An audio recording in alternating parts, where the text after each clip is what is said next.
Bismillahirrahmanirrahim. Olùgbọ́ mi alápọ̀nlé lọ́kùnrin àti lóbìnrin nínú ẹ̀sìn Islam tí fọ́nrán yìí bá dọ́dọ̀ rẹ̀ mo fẹ́ kó bá mi tẹ́pọ̀ nífẹ̀ẹ́ sí kó sọ̀rọ̀ tó dá sí abala àríwísí kó sì bá mi pín káàkiri torí mo fẹ́ kó káàkiri gbogbo àwọn olùtẹ̀lé rẹ̀ kí wọ́n lè bá a mọ̀ pé àwọn ọmọ èṣù ẹrú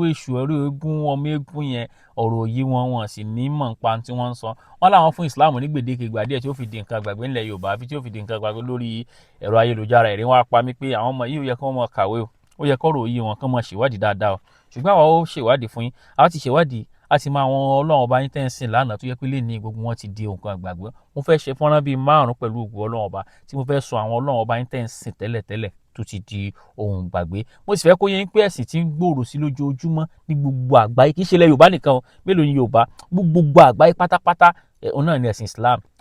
Ẹ̀sìn tí sì ń lọlẹ̀ lójoojúmọ́ òun náà lẹ̀sìn ìṣẹ̀ṣe tẹ́ ń ṣe. Torí tẹ́yin ò bá ṣe Islam gangan àwọn ọmọ yín ó ṣe Islam, báwọn ọmọ yín ò bá ṣe Islam àwọn àrọ́mọdọ́mọ yín ó ṣe Islam, báwọn ọmọ yín bá jáde tí wọ́n kẹ́kọ̀ọ́ káàkiri tí wọ́n dé fáfitì tọrọ iye wọn tán bá dé padà wọn ní àwọn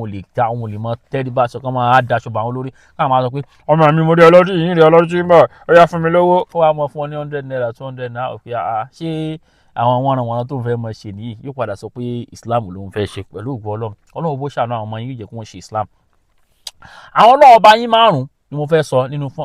fọ́nrán yìí. Baba Sheikh Zuglu ni wọ́n kọ tírà náà, wọ́n pe tírà náà ní Azharu Ruba fi akhbari biladi Yorùbá nígbà tí wọ́n ṣe research iṣẹ́ mọ̀ pé Islam àmọ́ ṣèwádìí gan ní ìwádìí tá a máa ń ṣe rẹpẹtẹ. Baba ṣèwádìí náà ni wọ́n fi kọ tírà yìí. Baba wa sọ pé ṣe rí àwọn Yorùbá ẹ̀jẹ̀ ń sáré ka ilé ìfún yín. Baba ní màbúdá ti Yorùbá kọ́bùlà Islam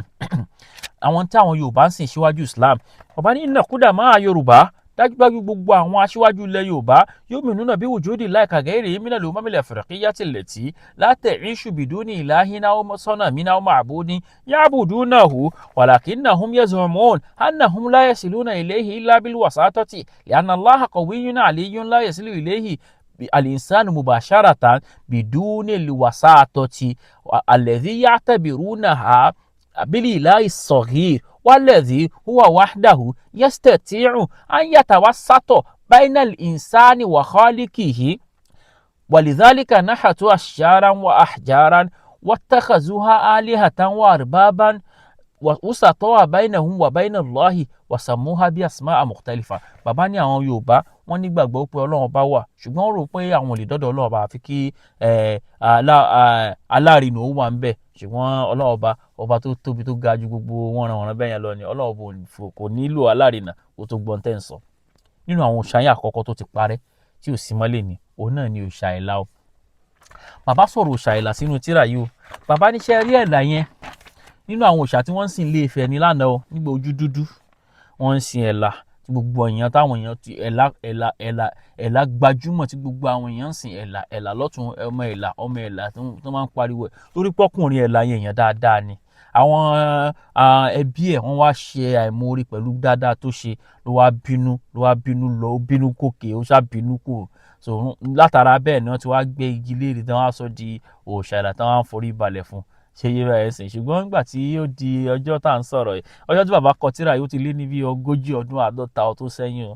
Bàbá ní adúpẹ́ fọlọ́run ọba pé lè ní o wàlàkọ́dí ntahal yawm àti báhùn hadha rọ́júlì wọ́n ń tà hátì ibadatuhu wa asbahati amakinu ibadatihi masajida yuzkaru fiha ismullahi kathira. Bàbá nílé ni o